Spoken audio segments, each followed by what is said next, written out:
It was good one time, everything was mighty fine. The coal tipples roared day and night, but things they got slow for reasons I know, and ill winds they hold inside.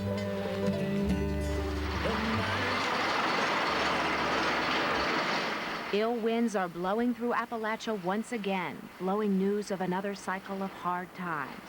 So far, Roger Williams has kept his job, and that makes a bleak day brighter. At this mine here, the work and all looks good.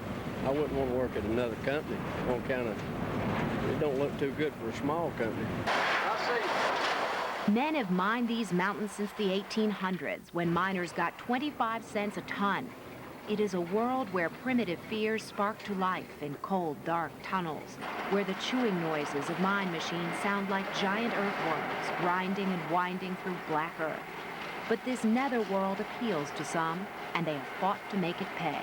My father worked for this company for about 30 years, and my grandfather worked in the mine. It's a lot easier, better equipment and everything. My daddy was a coal miner.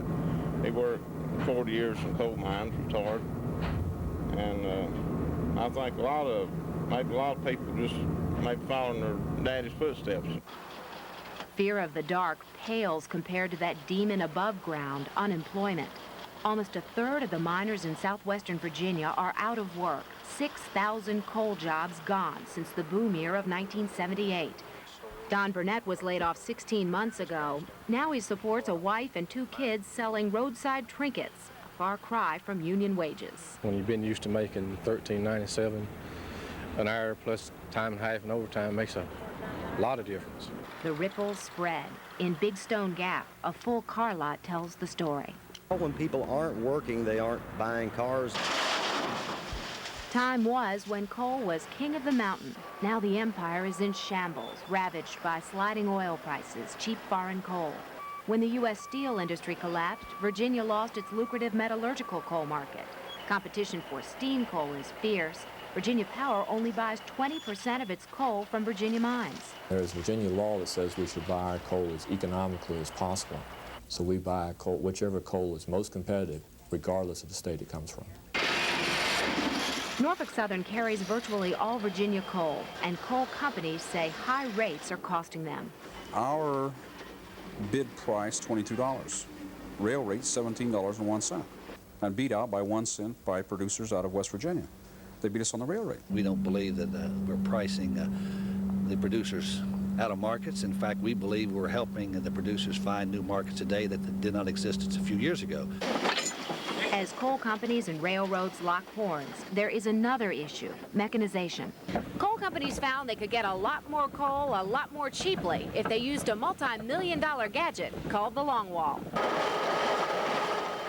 The blade cuts across a 600-foot-long face, more efficiently extracting the valuable coal seam from rock. Use of longwalls is one reason Virginia is expected to produce a record 45 million tons of coal, while the number of miners is shrinking. Families here want to stay. The Williams hope this latest coal bust will turn to boom like others over the years, but worry about their future. I'm afraid maybe, that the coal companies will stop work, because that's what this community depends on mostly, the coal miners working.